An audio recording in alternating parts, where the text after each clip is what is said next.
My name is Kristen, and at 32, I never imagined boarding a plane would feel like signing my own death warrant.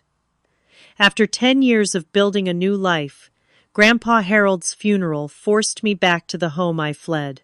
When Mom opened the door, her smile barely formed before Richard's fist connected with my stomach. His words stung worse than the blow. "This isn't your house anymore." Poor Richard.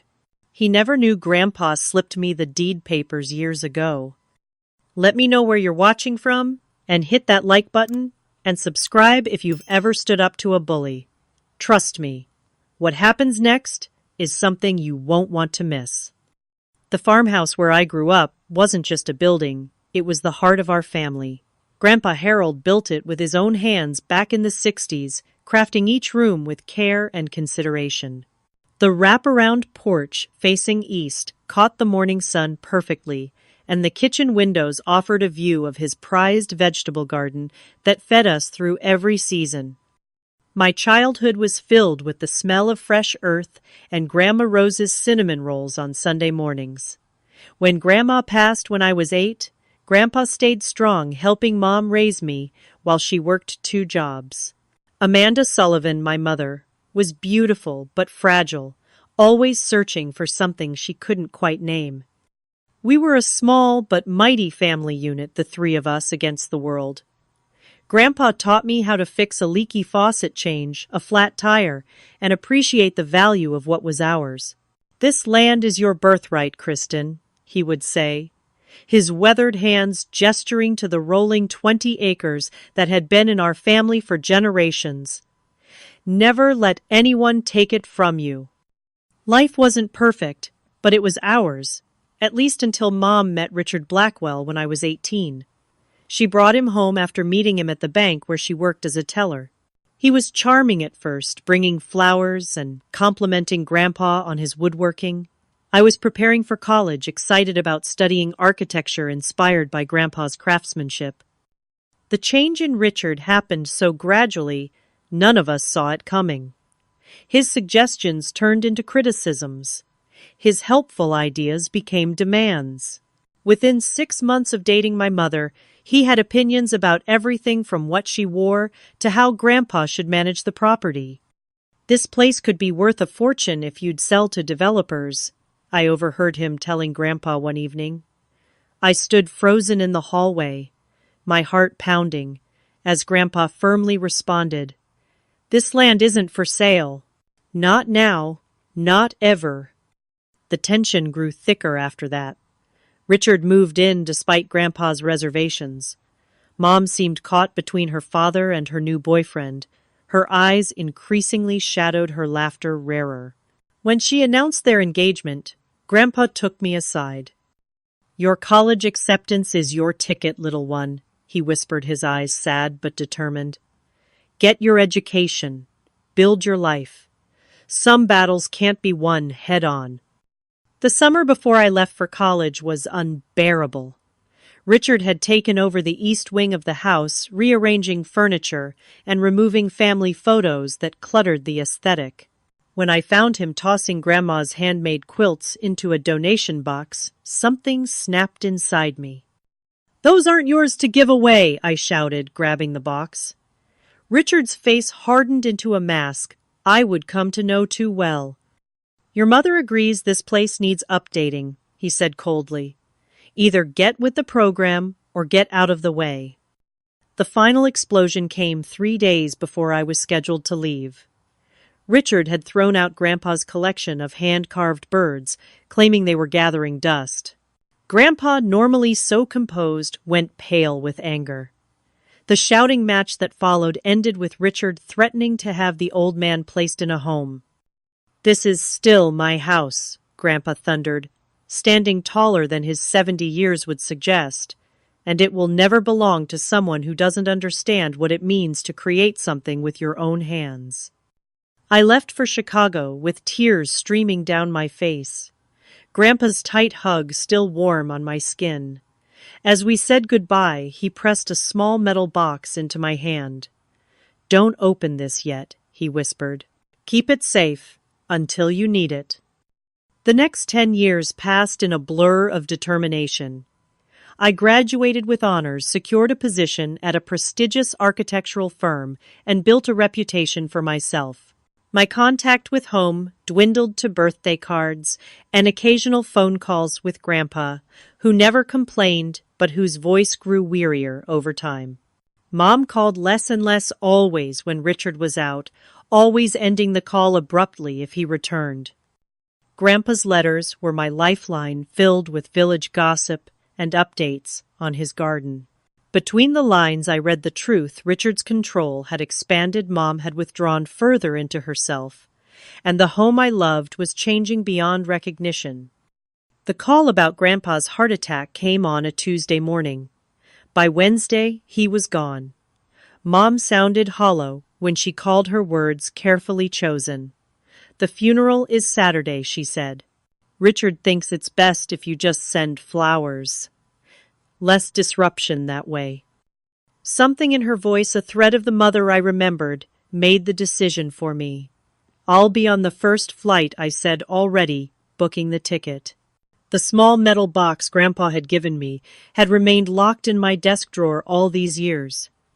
Before I left, I placed it in my carry-on bag, knowing somehow the time had come. The flight from Chicago to my small hometown in Pennsylvania took less than 2 hours, but it felt like traveling back in time. As the plane descended, I could see the familiar rolling hills now dotted with new developments and shopping centers. The town had changed, expanded in my absence, becoming something almost unrecognizable. "First time back?" the taxi driver asked as I climbed into his cab at the small regional airport. His friendly face was unfamiliar, another reminder of how long I'd been gone. 10 years, I admitted, giving him the address I still knew by heart. His eyebrows raised slightly. "The old Sullivan place. Beautiful property. Shame about what's happening out there." My stomach nodded. "What do you mean?" He seemed to realize he might have spoken out of turn. Nothing. Just heard there might be changes coming. Developers been eyeing that land for years." The drive through town revealed more changes. The small bookstore where Grandpa bought me a new novel every birthday was now a vape shop. The diner where we celebrated my high school graduation had been replaced by a chain restaurant. By the time we turned onto the familiar gravel road leading to our property, my hands were shaking. The first sight of the farmhouse nearly broke me. The once immaculate white paint was peeling, the wraparound porch sagging in spots. Grandpa's gardens, once his pride and joy, had been mostly torn up, replaced with patchy lawn. A shiny black Cadillac sat in the driveway, looking entirely out of place against the rural backdrop. "You want me to wait?" the driver asked, concern evident in his voice as I paid the fare. "No, it's fine." I assured him, though I felt anything but fine, as I wheeled my suitcase up the familiar path to the front door. Before I could knock, the door opened. Mom stood there, thinner than I remembered her. Once vibrant blonde hair, now dull and streaked with gray, despite her being only 52. Her eyes darted nervously over my shoulder before meeting mine. "Kristen," she said, her voice barely above a whisper. She made a movement, as if to embrace me, then stopped herself, the half gesture, somehow worse than no acknowledgement at all. "Mom!" I stepped forward, arms outstretched, determined to bridge the gap between us. That's when I heard heavy footsteps behind her. I had a split second to register Richard's face, flushed with anger before his fist connected with my stomach. The blow knocked the wind from me, sending me stumbling backward down the porch steps. Pain radiated through my midsection as I gasped for breath. "What are you doing here?" Richard snarled, looming over me. He had aged poorly, his once handsome features now bloated, his dark hair thinning. "Nobody invited you." "Richard, please," Mom whispered, her hand fluttering ineffectually at his arm. He shook her off without looking at her. I struggled to my feet, one arm wrapped protectively around my throbbing ribs. "Grandpa died," I managed to say. "I have every right to be here." "You have no rights here anymore," Richard spat. "This isn't your house. It hasn't been for years. Go back to Chicago or wherever you've been hiding." Behind him, Mom stood with downcast eyes, offering no defense, no protection. The sight hurt worse than the punch.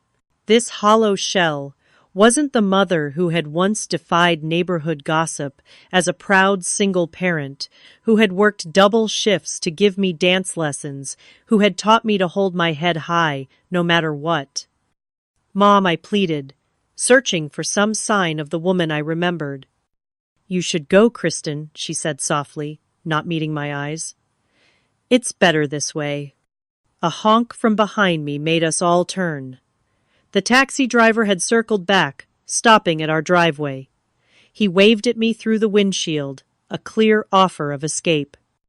"This isn't over," I told Richard, my voice steadier than I felt. "I came for Grandpa's funeral and I'm going to be there." Richard's face contorted with rage. "Try to show up, and you'll regret it," he threatened, stepping toward me again. I retreated to the waiting taxi, pain throbbing in both my body and heart. The driver said nothing as I climbed in, just put the car in gear, and drove away from the only home I'd ever loved.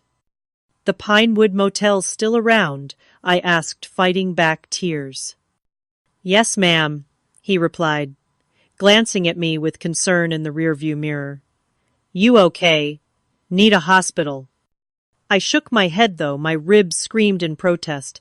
"Just need a room." At the motel, I examined the damage in the bathroom mirror. An ugly bruise was already forming on my abdomen, but I didn't think anything was broken. Physical pain I could handle. The image of Mom's defeated posture, her inability to meet my eyes, that was something else entirely. My phone rang as I was gingerly applying a cold washcloth to my bruise. The local number wasn't one I recognized, but I answered anyway.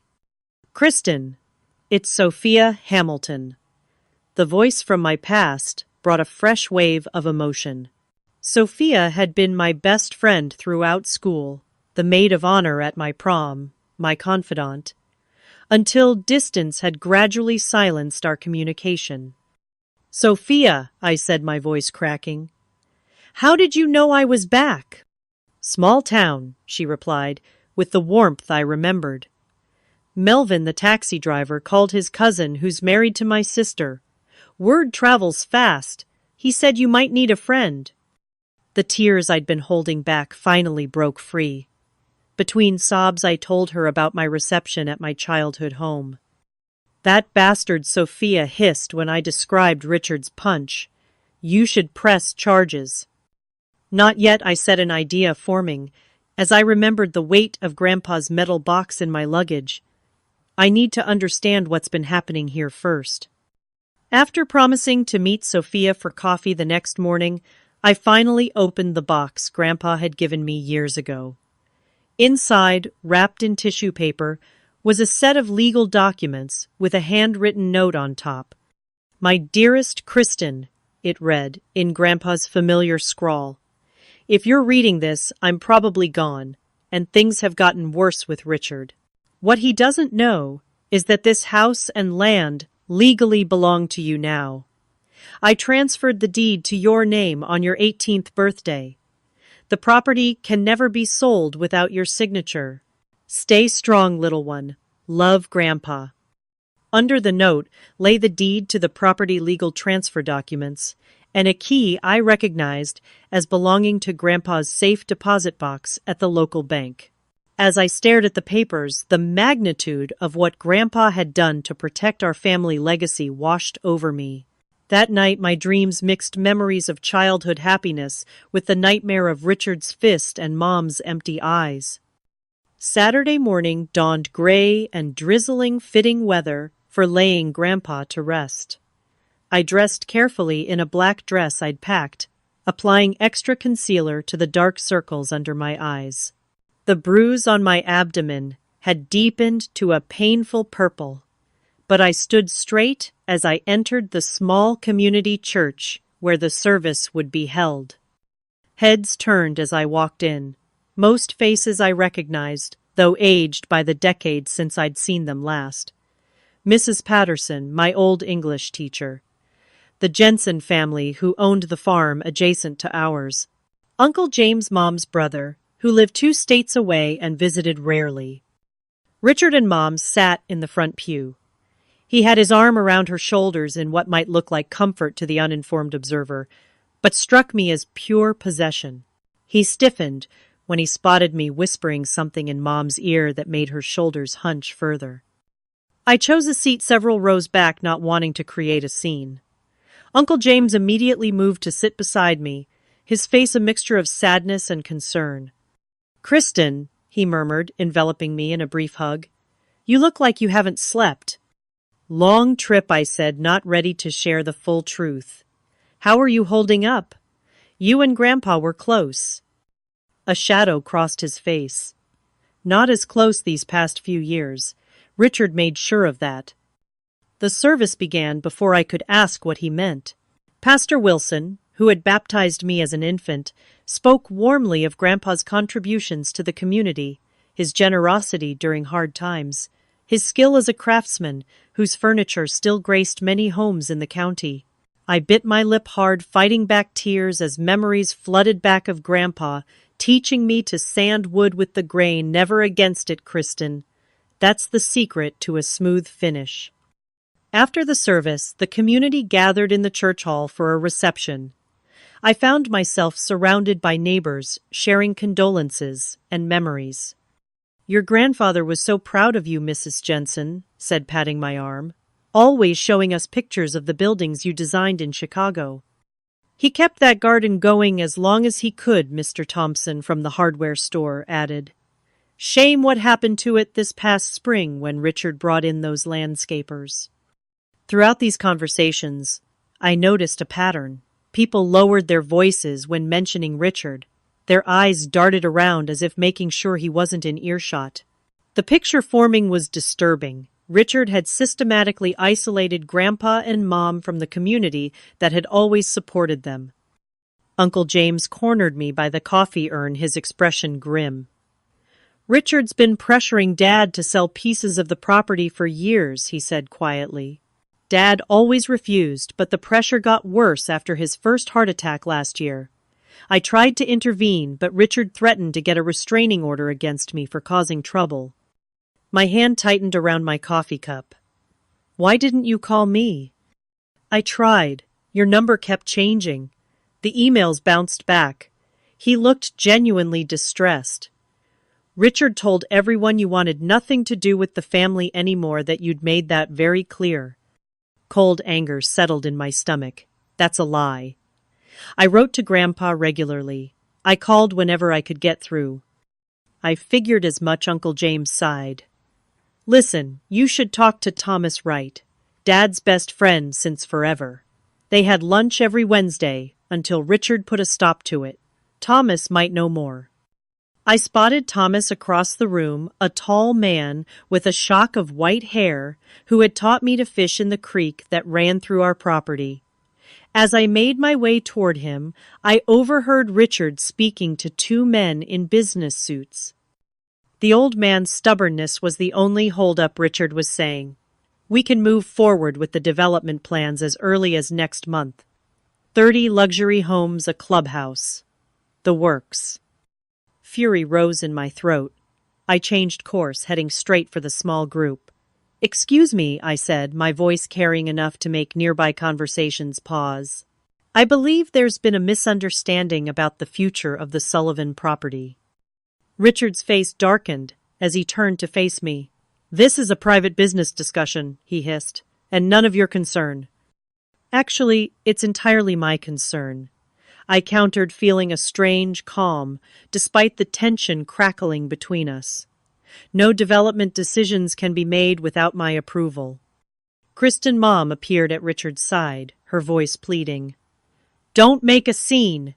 Not at your grandfather's funeral." I'm not the one making plans to bulldoze his legacy before he's even in the ground, I replied, unable to keep the edge from my words. Richard grabbed my arm fingers, digging painfully into my flesh.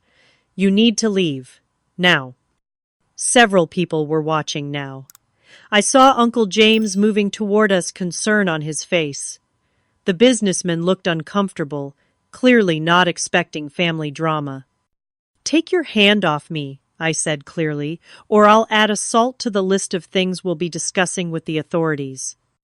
Richard's grip tightened momentarily, then released. You always were a troublemaker, he said, his voice low but carrying. Coming back here, stirring up problems when your mother is grieving. Selfish, just like your father. The mention of the father I'd never known was calculated to hurt, but I refused to take the bait. Gentlemen, I addressed the businessmen directly. I suggest you verify who actually has legal authority to make decisions about the Sullivan property before proceeding with any plans. You might find the situation isn't as straightforward as you've been led to believe. I walked away, heart pounding but head high. As I headed for the door, needing air and space, Aunt Patricia, Uncle James's wife, caught up with me. Kristen, wait, she said, guiding me to a quiet corner. There's more you need to know. Your mother. We're worried about her. She's not been herself. Stopped coming to book club, church socials, even family dinners. Richard controls everything. Money, phone calls, who visits. Classic isolation tactics. The pieces were falling into place, each one more disturbing than the last. Has he hurt her? I asked, dreading the answer. Aunt Patricia's hesitation told me everything. We've suspected, she said finally. But Amanda denies, it makes excuses. And lately, we haven't been able to see her alone at all. I squeezed her hand, promising to stay in touch, and continued toward the exit. In the small church entryway, I nearly collided with an elderly man in a well-worn suit. Kristen Sullivan, he said, adjusting his glasses. Martin Atwood. I was your grandfather's attorney. I've been hoping to speak with you. Mr. Atwood. I recognized the name from the documents Grandpa had given me. I was planning to call your office Monday. He glanced over my shoulder at the reception. Best not to discuss matters here. Can you come to my office tomorrow, 9 a.m.? There are things your grandfather wanted you to know, provisions he made. Before I could ask more questions, I felt a presence behind me. Richard stood there, eyes narrowed as he looked between Martin and me. Passing along gossip to the prodigal granddaughter Atwood, his tone was light, but the threat underneath was unmistakable. Passing along condolences, Mr. Blackwell Martin replied smoothly, nothing more. Richard's eyes locked with mine, a clear message in them. This isn't over. I lifted my chin, meeting his gaze steadily, until he turned and stalked back to the reception. I left shortly after, the weight of revelations and unanswered questions heavy on my shoulders. Back at the motel, I spread Grandpa's documents on the bed, examining each one carefully. With determination replacing the fear that had initially gripped me, I began making notes, organizing questions for Martin Atwood. That night, my resolve grew stronger than my grief. Grandpa had given me the tools to fight back. Now, I just needed the courage to use them. The offices of Atwood and Sons occupied the second floor of a red brick building on Main Street, the same location where they had dispensed legal advice to the community for 3 generations. The waiting room was unchanged from my childhood visits, with Grandpa comfortable leather chairs, potted ferns, and framed black and white photos of the town's history. Martin Atwood greeted me with a firm handshake, ushering me into his private office where thick legal volumes lined the walls and a large window overlooked the town square. Your grandfather was one of my dearest friends, he said once we were seated, and a great deal more perceptive than Richard Blackwell gave him credit for. I'm beginning to understand that, I replied, placing the metal box on his desk. I found these documents. I'm hoping you can help me make sense of them. Martin opened the box, nodding as he reviewed the contents. Harold came to me almost immediately after your mother married Richard. He had concerns about Richard's character and intentions toward the property. The deed transfer, I said. Was it legal binding? Absolutely, Martin confirmed, tapping the document. Harold structured it very carefully. He transferred ownership to you, while maintaining life rights for himself. Your mother was aware of this arrangement and signed off on it, though, I doubt she told Richard. The property cannot be sold or substantially altered without your consent. Relief washed over me. Then, Richard's plans for development. Cannot proceed, Martin finished. But that's not all you need to know. He reached into a drawer and withdrew a thick file. Your grandfather documented everything. Richard's attempts to pressure him into selling. The arguments. Even recorded some of Richard's more threatening statements. My eyes widened. Grandpa recorded him. Martin nodded grimly. After the second time, Richard suggested Harold might be better off in a care facility. Harold started carrying a small recording device, legal in Pennsylvania with one-party consent. The recordings paint a disturbing picture of coercion, especially after Harold's health began to decline. He slid a sealed envelope across the desk. Your grandfather left this for you as well. He asked that I give it to you personally if anything happened to him. With trembling fingers, I opened the envelope, recognizing Grandpa's handwriting immediately. My dearest Kristen, it began. If you're reading this, I've passed on, and Martin has determined it's time for you to know the whole truth. I've tried to protect both you and your mother, but Richard is a dangerous man. More dangerous than I initially realized. After you left for college, things deteriorated quickly. Richard isolated your mother, convinced her that her depression was worse than it was, that she needed him to manage everything. By the time I understood what was happening, she was already dependent on him emotionally and financially. I've documented his attempts to gain control of our property. He doesn't know about the legal protections I've put in place, and I've let him believe I might eventually be persuaded to sell. This buys time, but it won't last forever. The most important thing I've discovered is that Richard isn't who he claims to be. He has a history of targeting vulnerable women with assets, marrying them, and then taking control of their property. Martin has the details of 2 previous cases in other states. I'm sorry to place this burden on you, but you're strong, Kristen. Stronger than you know. I've always believed you have your grandmother's spirit, the quiet kind that bends but never breaks. Whatever happens, remember that the land is your birthright. Fight for it if you can, but more importantly, fight for your mother.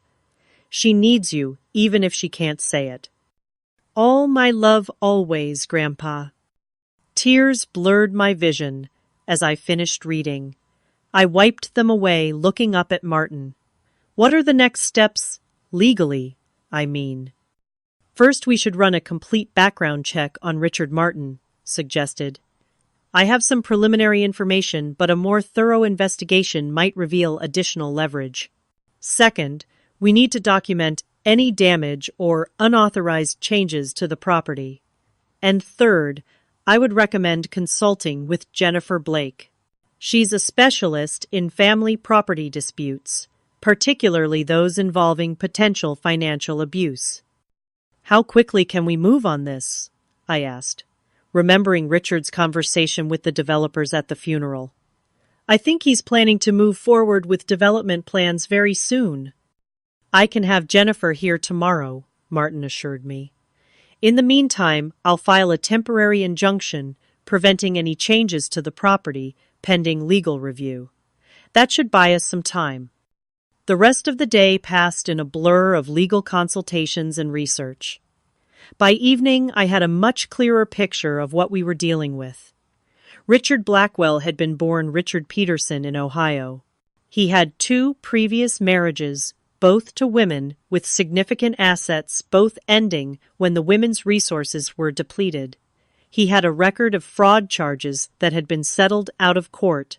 Most disturbing were the restraining orders filed by both ex-wives citing verbal and physical abuse. Jennifer Blake arrived the next morning, a formidable woman in her 50s with sharp eyes and a no-nonsense demeanor. She reviewed the case materials with rapid efficiency, occasionally making notes or asking clarifying questions. "This is actually more straightforward than many cases I handle," she concluded. "The deed transfer is ironclad. Richard has been engaging in fraudulent activity by attempting to sell or develop property he doesn't own. The recordings your grandfather made provide clear evidence of coercion and elder abuse. What's more concerning is your mother's situation." "Can we help her legally?" I asked. "Yes, but it's complicated," Jennifer explained. "Financial abuse leaves trails. We can follow bank records, showing unusual withdrawals, transfers to accounts she doesn't control. The isolation tactics are harder to prove, but still part of the pattern. The physical abuse." She hesitated. "That depends on whether your mother is willing to acknowledge it. From what you've told me, she's deeply entrenched in a cycle of abuse and dependence." We spent hours building a timeline, gathering documentation, and preparing legal strategies. Jennifer was confident in our case, but warned me about the emotional toll ahead. "Richard won't give up easily," she cautioned. "Men like him rarely do. When legal avenues fail, they often escalate to intimidation or worse. Are you prepared for that?" Before I could answer, my phone rang. Mom's number flashed on the screen. I answered immediately. "Kristen." Her voice was hushed, fearful. "I just wanted to check that you're okay." "I'm fine, Mom," I said, hearing the strain in her voice. "Are you alone?" "No, Richard's just in the other room. I can't talk long." The sound of a door opening came through the line, followed by Mom's too bright voice. "Yes, honey, I'm just confirming the grocery delivery." The call ended abruptly. Jennifer and Martin exchanged grim looks. "We need to move quickly," Jennifer decided. "First thing tomorrow, we present our documentation to Richard with a cease and desist order regarding any property dealings. I'd recommend having law enforcement present given his history of violence." That night, in my motel room, I barely slept.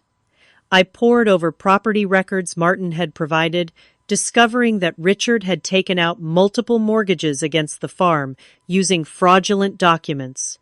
The money, nearly $300,000, had vanished into accounts we couldn't yet trace. The beautiful home Grandpa had built and maintained was being systematically stripped of its value, just as Mom was being stripped of her identity and independence. As dawn broke, I made my decision. This wasn't just about property anymore. It was about justice, family, legacy, and most importantly, rescuing my mother from the prison Richard had constructed around her. With Jennifer's legal expertise and Grandpa's foresight backing me, I was ready to confront the man who had stolen so much from us. The morning sun cast long shadows as Jennifer's sleek sedan pulled up to the farmhouse, followed by a police cruiser I'd requested as a precaution. Officer Davis, who had gone to high school with me, nodded solemnly as he joined us at the front gate. "Domestic situations can be volatile," he reminded us. "I'll be present for peacekeeping only unless laws are being broken in my presence." Jennifer Blake looked impeccable in her charcoal suit, her briefcase containing all the documentation we'd need. I smoothed down my own blouse, fighting the flutter of anxiety in my stomach. This was it, the confrontation I'd been both dreading and preparing for since discovering Grandpa's documents. Richard answered the door, his expression shifting from irritation to wariness when he spotted Jennifer and the police officer. "What's this about?" he demanded, blocking the entrance. "Legal matters concerning the Sullivan property, Jennifer," replied crisply. "Is Amanda Sullivan Blackwell available as well? The discussion concerns her interests too." "She's resting," Richard said, his knuckles whitening on the doorframe. "Come back another time." "Richard, who is it?" Mom's voice called from inside, followed by her appearance in the hallway behind him.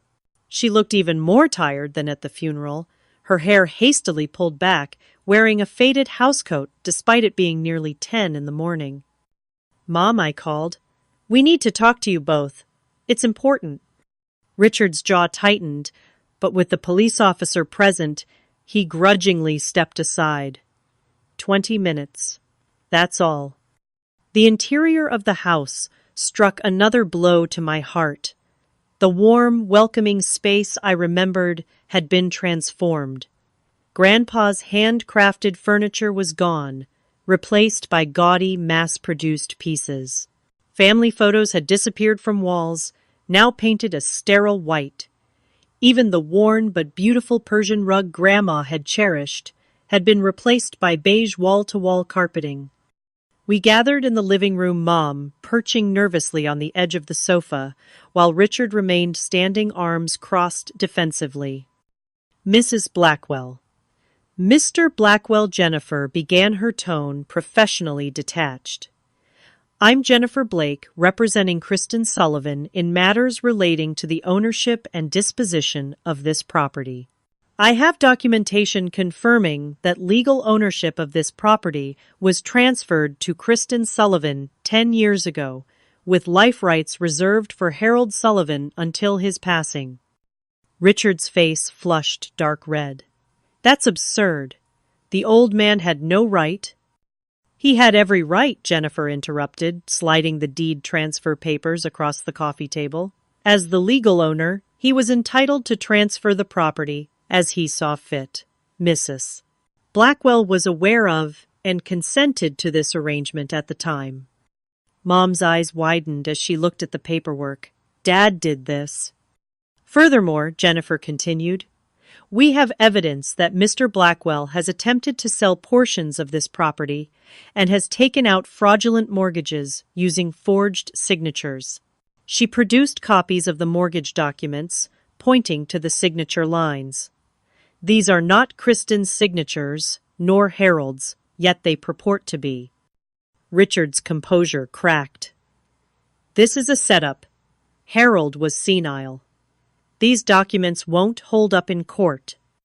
"They already have," Jennifer countered smoothly. "Judge Watkins reviewed them this morning and has issued a temporary freeze on all financial activities related to this property. Additionally, we've submitted a formal complaint regarding the fraudulent mortgages to the district attorney's office." Richard lunged forward, suddenly grabbing for the documents. Officer Davis stepped between us immediately. "Sir, I need you to calm down," he warned, hand moving to his belt. "This is my house," Richard shouted, spittle flying from his lips. "These women have no right to come in here with their lies and accusations." "Actually, it's my house," I said quietly, but firmly. "It has been for 10 years. Grandpa made sure of that because he saw exactly who you were." Richard's face contorted with rage. He took a step toward me, but Officer Davis blocked his path. "Sir, back up now," he ordered more forcefully. "Do you know what I've put up with?" Richard snarled, turning to Mom instead. "Your father's constant interference. Your daughter's ingratitude. I've worked to improve this backward property, to make something of it, while you've done nothing but mope around, feeling sorry for yourself." Mom shrank back, years of conditioning, making her fold inward under his verbal assault. Something inside me snapped. "Don't talk to her like that," I said, stepping forward. "Not ever again." Richard's attention swung back to me. "You," he hissed. "You've never belonged here, just like your worthless father thinking you're entitled to what others have built." "Mr. Blackwell," Jennifer interjected firmly. "You should know We're also filing for an emergency protective order on behalf of Amanda Sullivan Blackwell based on documented patterns of financial and emotional abuse. Abuse, Richard laughed harshly. Tell them, Amanda. Tell them how I've taken care of you, how I've managed everything because you couldn't handle it yourself. Mom looked between us, her face, a mask of confusion and fear.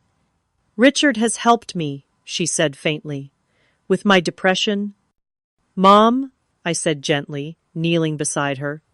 When did your depression start, before or after Richard moved in?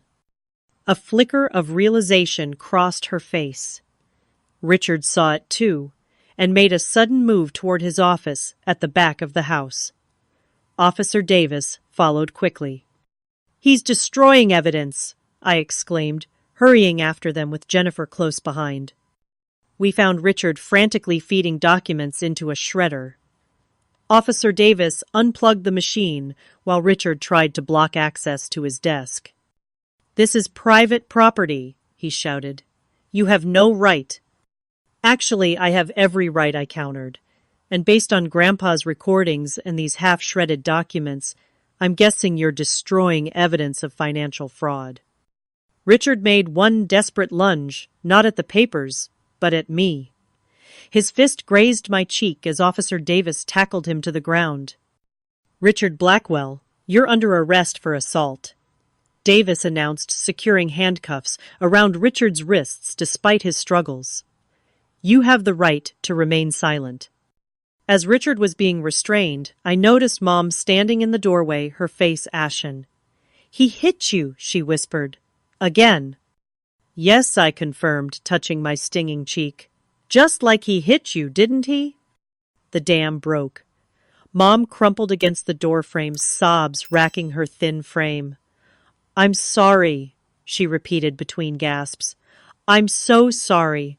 I thought I was protecting you by telling you to stay away.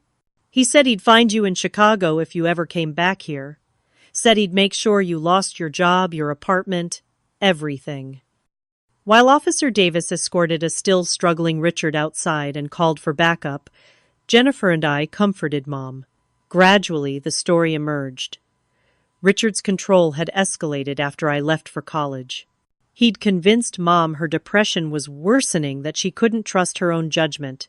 He'd isolated her from friends and family, monitoring her phone calls, and eventually taking control of all finances. The emotional abuse had turned physical about 3 years into the marriage.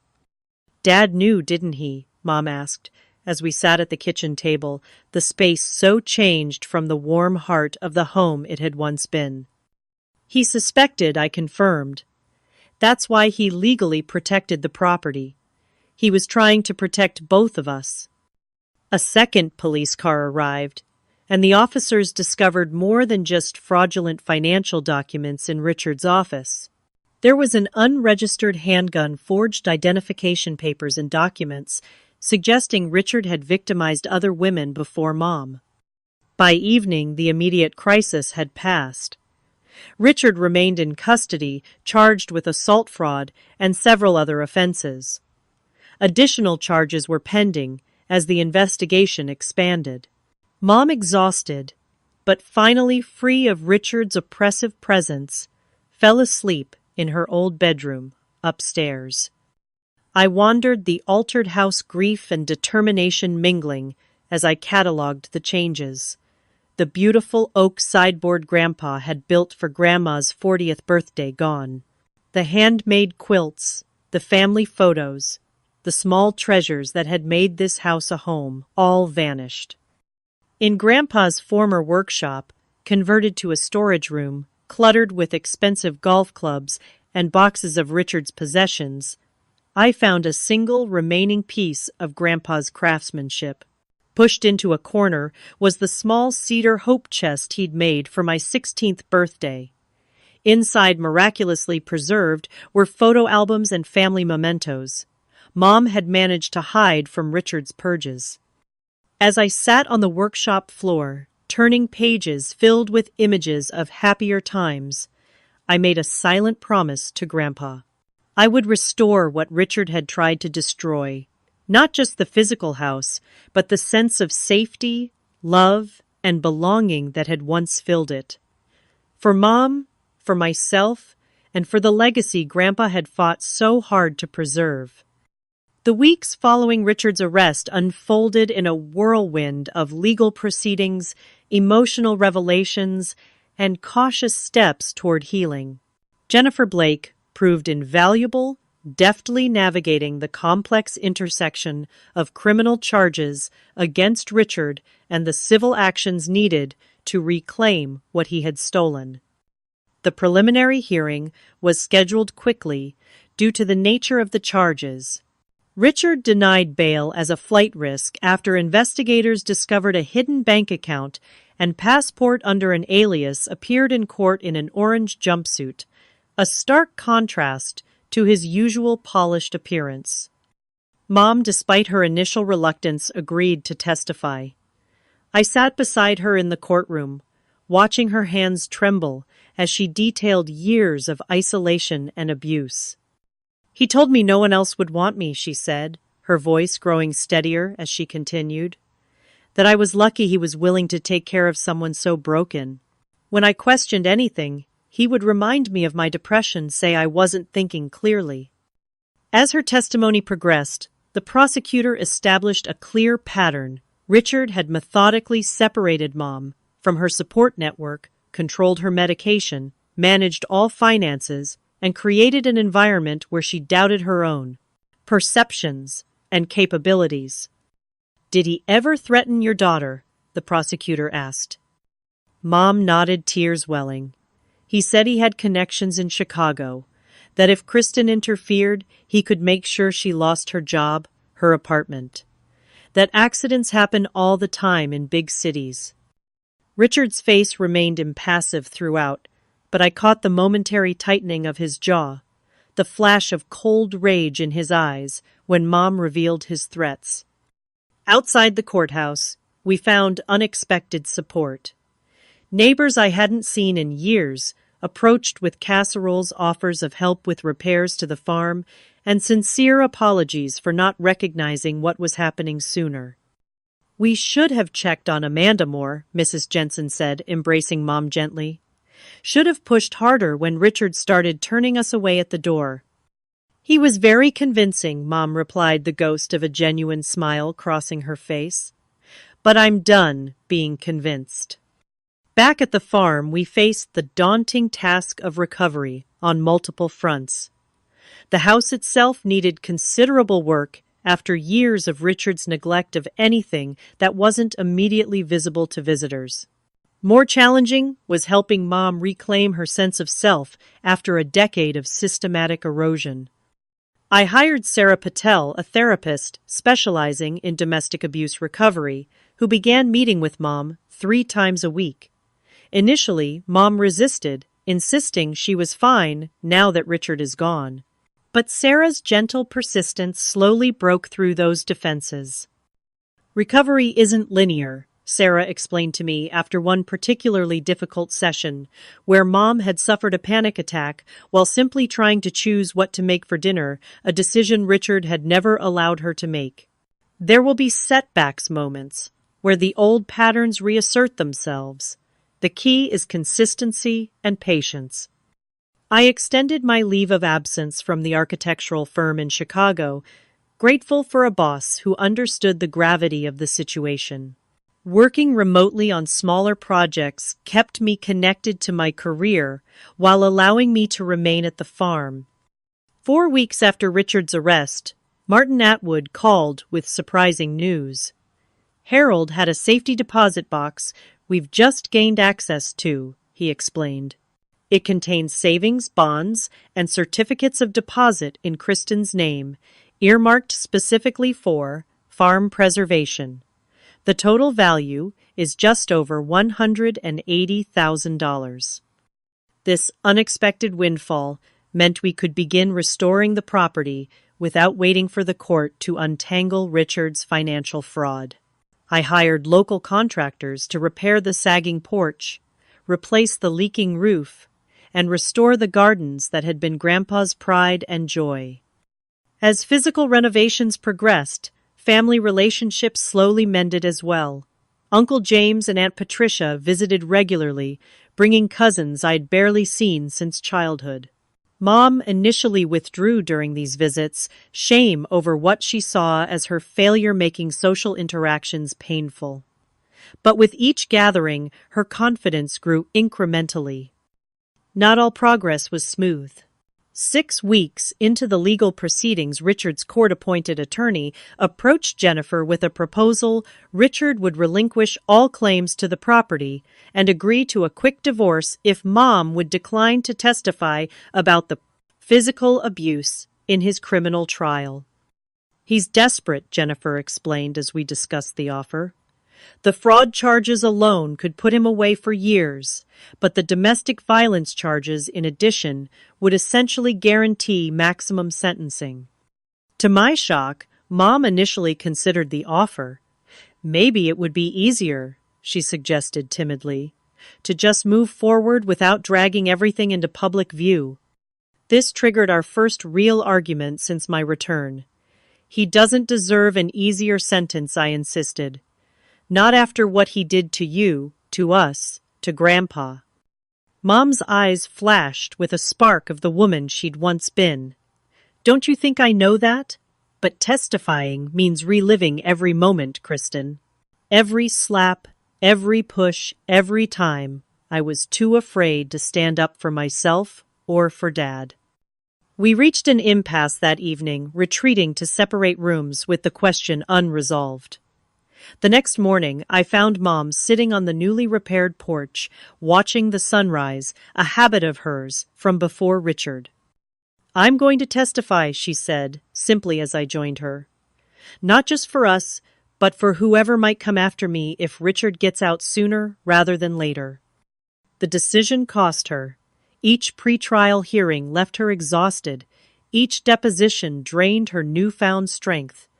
But something was changing too. A steely resolve taking root as she reclaimed her narrative. Meanwhile, I continued the practical work of restoration. While clearing Grandpa's workshop to convert it back to its original purpose, I discovered a cache of his hand-carved birds, carefully wrapped and hidden behind a false panel. Among them was a half-finished cardinal, Grandma's favorite bird, the wood bearing the marks of Grandpa's tools, and the less precise indentations where he had once guided my small hands in learning his craft. These tangible connections to our past became touchstones for healing. Mom began cooking again tentatively at first, then with growing confidence as she rediscovered recipes that had once brought her joy. I relearned the rhythms of the farm, the seasonal tasks that had structured my childhood years. 7 months after my return, we hosted our first family dinner in the restored dining room. The table, a replica of Grandpa's original creation, crafted by a local woodworker who had apprenticed with him years before, held more food than the 6 of us could possibly eat. Mom had spent 2 days preparing a nervous energy, driving her to recreate the Sunday dinners of my youth. To new beginnings, Uncle James toasted, raising his glass, and to Harold, who made sure this family had a second chance. As we ate and shared stories, some sad, many joyful, I watched Mom gradually relax, occasionally even laughing the rich, uninhibited laugh I remembered from childhood. The sound filled a space in my heart I hadn't realized was empty until that moment. Later that night, as we washed dishes side by side, Mom bumped my hip gently with hers, a playful gesture from before. "Thank you," she said simply, "for coming back, for fighting." "We both fought," I corrected her. "We're still fighting." She nodded, hands steady, as she dried a serving bowl. Yes, she agreed. And this time, we're winning. 1 year after I boarded that flight home for Grandpa's funeral, the farm had transformed almost as much as we had. The white farmhouse gleamed in the spring sunshine, its wraparound porch restored to its former glory. Grandpa's gardens flourished again, though, with my own architectural touches incorporated into the landscape design. The workshop hummed with activity as I divided my time between remote architectural projects and learning the woodworking skills Grandpa had begun teaching me decades earlier. Richard's legal troubles had concluded with a decisive victory for justice. The evidence against him, bolstered by Mom's brave testimony and documentation from previous victims who came forward during the investigation, resulted in a 15-year sentence for multiple counts of fraud, forgery, assault, and elder abuse. The divorce was finalized, with Mom reclaiming her maiden name of Sullivan. "Amanda Sullivan," she said. The day the papers arrived, practicing the sound of her reclaimed identity, I'd almost forgotten who she was. The woman standing before me bore little resemblance to the hollow-eyed, frightened person who had stood silently while Richard struck me that first day. Mom, at 53, had rediscovered her strength. Her hair, freed from Richard's preferred dull brown dye, now showed its natural silver streaks. She had gained healthy weight, her movements no longer tentative and apologetic, but purposeful. Her weekly therapy sessions continued, but now focused more on growth than trauma.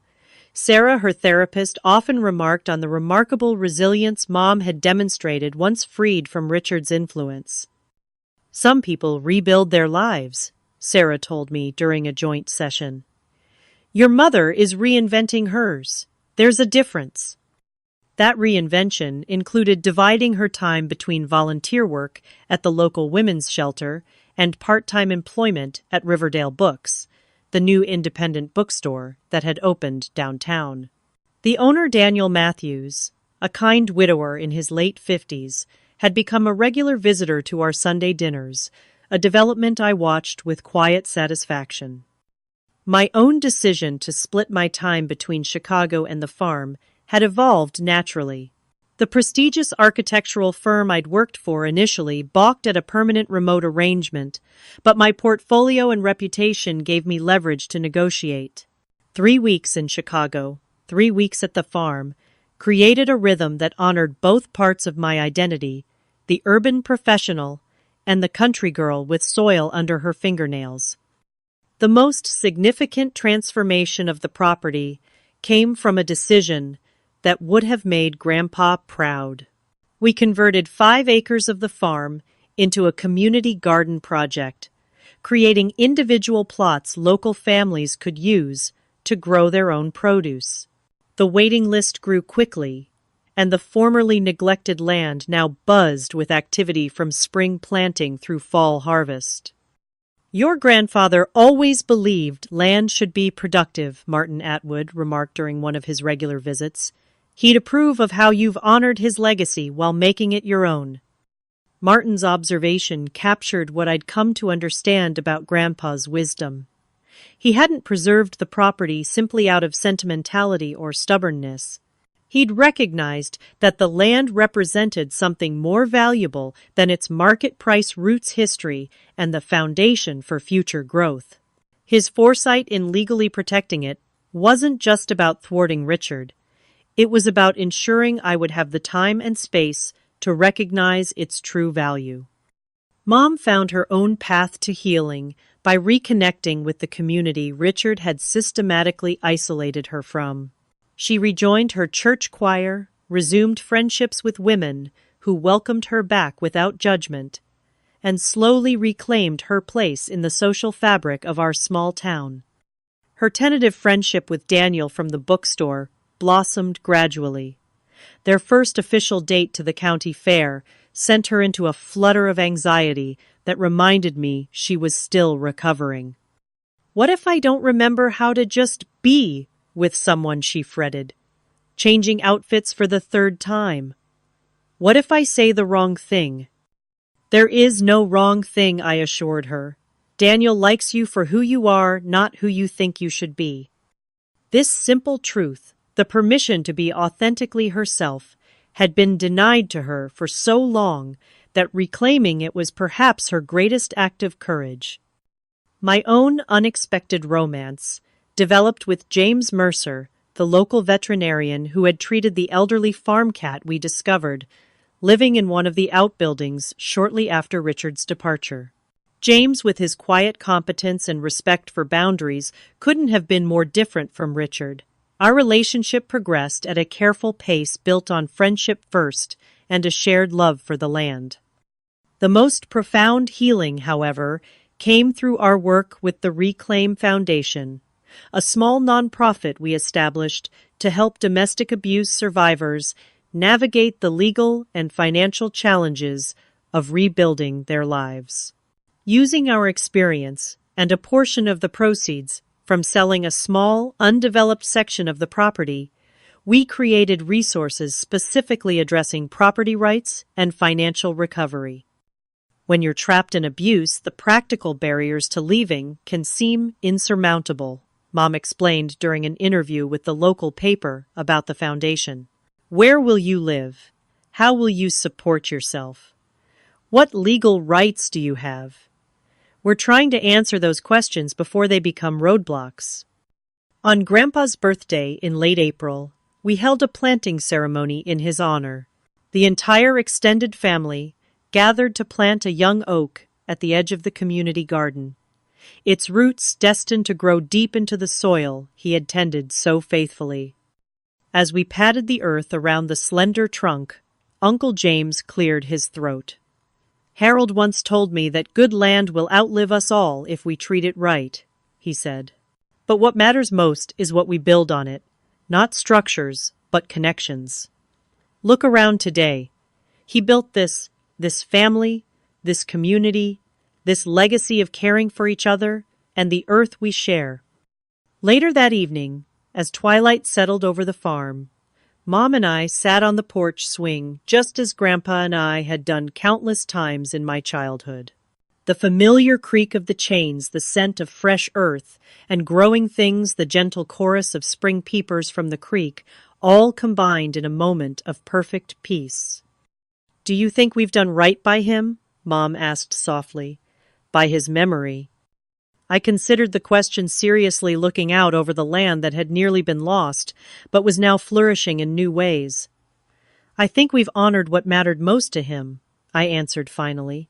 "Not by freezing everything in time, but by making sure his values continue, caring for the land, creating something meaningful with our hands, standing up for what's right, even when it's hard, especially when it's hard." Mom nodded, leaning her head briefly against my shoulder. "I wish I'd found my courage sooner," she said. "But I'm grateful I found it at all." "Grandpa used to say, courage isn't about not being afraid," I reminded her. "It's about being afraid and doing the right thing anyway. By that measure, you're the bravest person I know." The home I returned to reluctantly 1 year ago had transformed just as we had. Not by forgetting the past or pretending the pain hadn't happened, but by acknowledging it, learning from it, and choosing to build something new and stronger on the foundation that remained. Have you ever had to stand up against someone who tried to take what rightfully belonged to you, or helped a loved one through a difficult recovery? Please share your experiences in the comments below. And if this story resonated with you, consider hitting that like button and subscribing to hear more stories of resilience and healing. Remember that sometimes our greatest strength comes from facing our deepest fears, and the most beautiful rebuilding happens after the most devastating destruction. Thank you for listening to my journey, and may you find the courage to face whatever challenges come your way.